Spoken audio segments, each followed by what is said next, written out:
Welcome back. Today's big topic is how to determine and manage your weight window.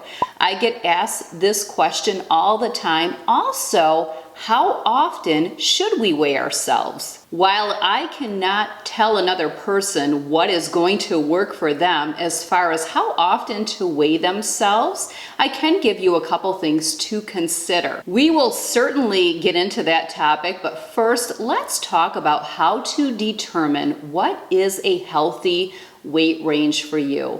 Well, the reason that I am really a huge proponent to having a weight window is because our weight will fluctuate a couple pounds, a few pounds here or there, not always based off of what we are eating and exercise. For example, when we exercise a lot and our muscles in our body is inflamed, we can retain water, which is therefore going to make our weight go up. So many people, if they're a slave to the number on the scale, they end up frustrated often. Having a weight window is so much more realistic because then you accommodate for those fluctuations that are going to take place.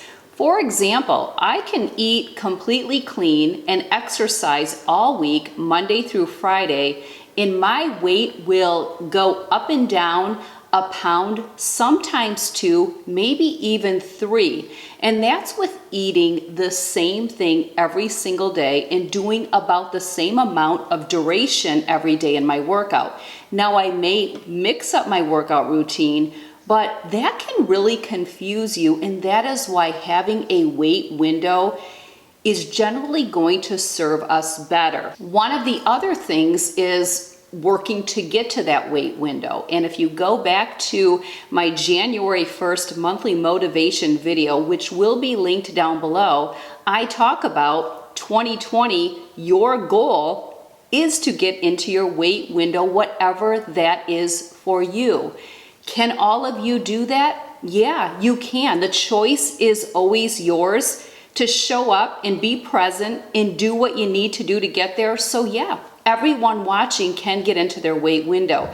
It really just depends on how bad you want it, how much you're willing to throw out all the excuses that you love to throw out there that prevent you from achieving this goal, but you are fully capable.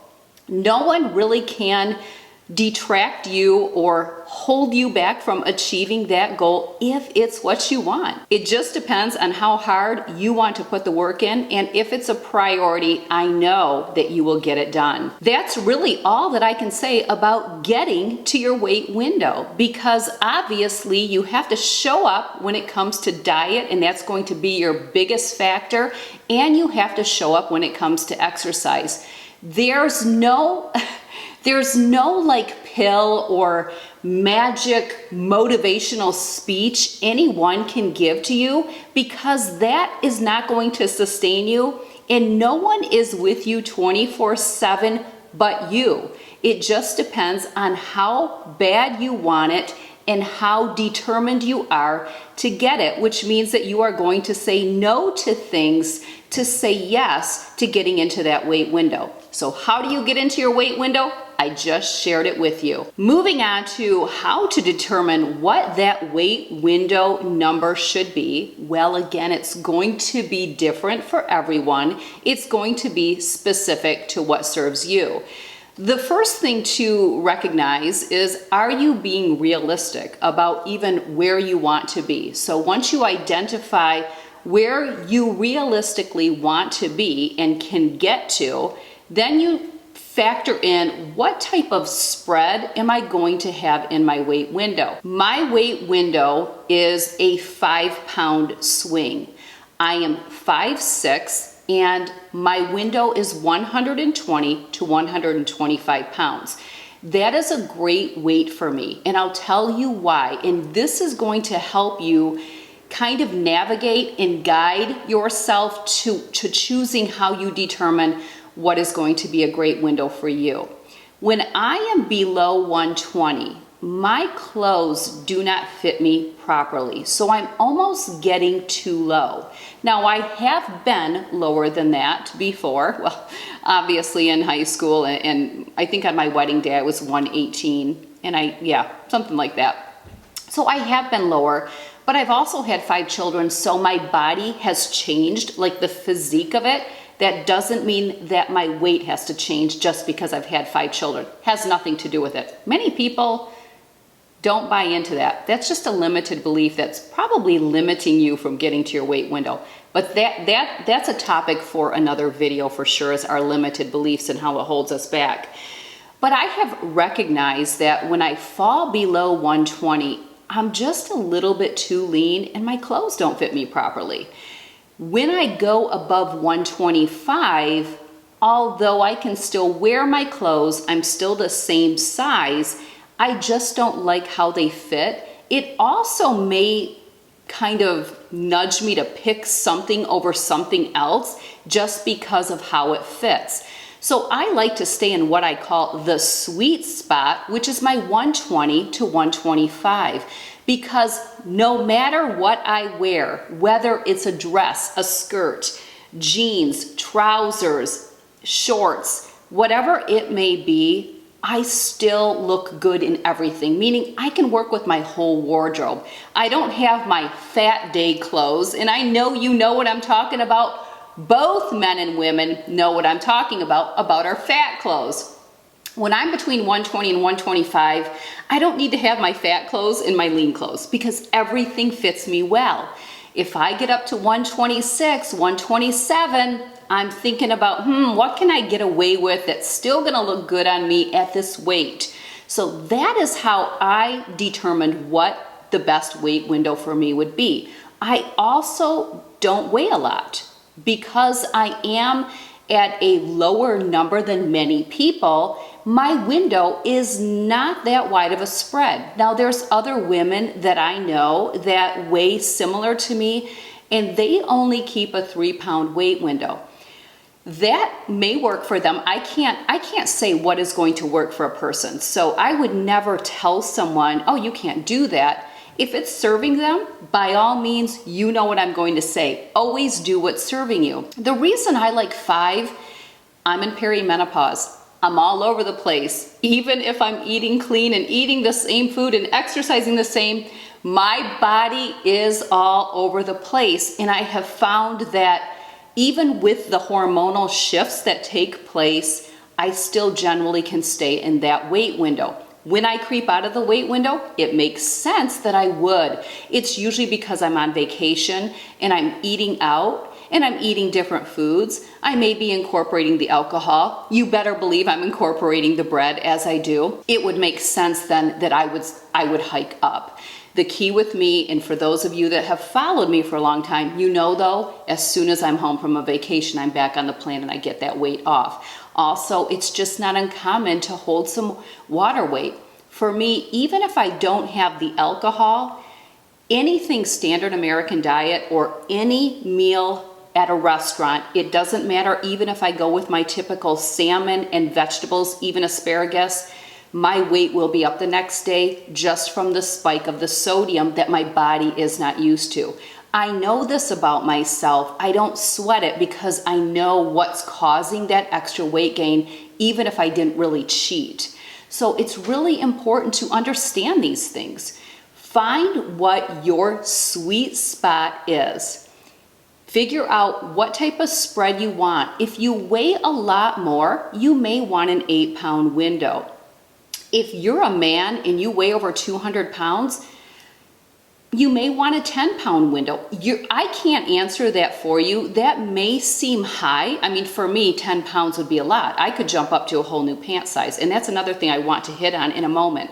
But I can't tell someone else. If you weigh over 200 pounds because you're 6'4" and you're just a big, solid guy, not even fat, or I don't want to say fat, but overweight. Well, fat is fat. It is fat. What more can I say? We all have fat on our body. But I don't mean it in a, I'm not trying to sound negative or insulting.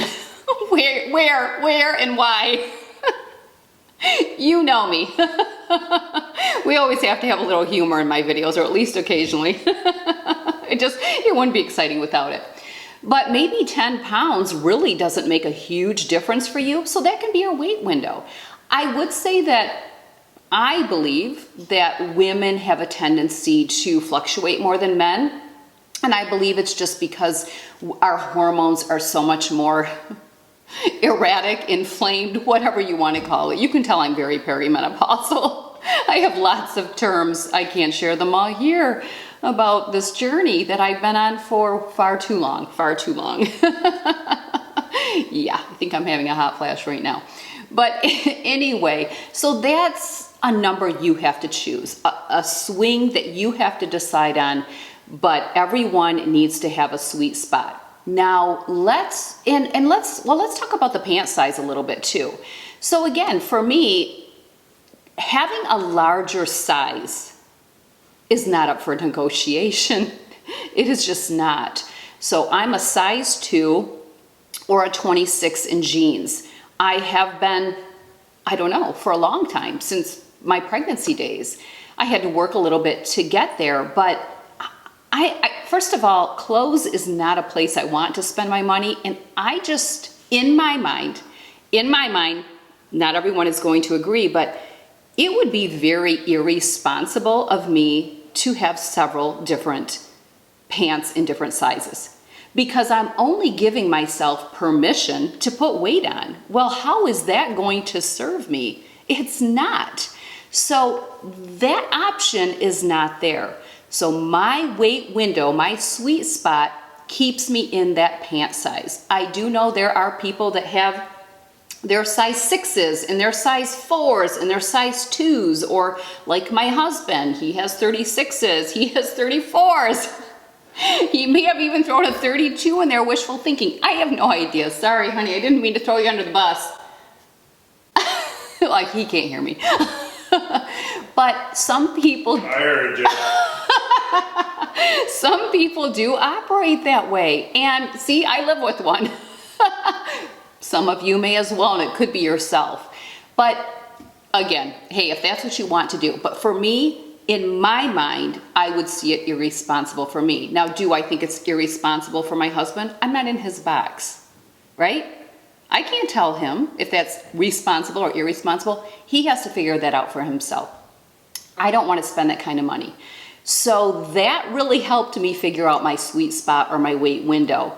I encourage that, because if you're open to having several sizes, then you probably will go through periods of up and down, up and down, up and down. I mean, that will probably happen because you've opened that window. So you may have to close it and say no to it to say yes to what is going to serve you best. It's not about wanting it.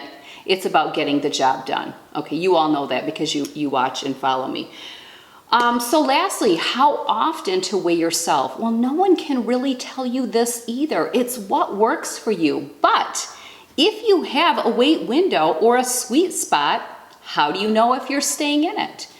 I would say you would have to probably jump on the scale. But again, you have this fluctuation that takes place and you're allowing for it.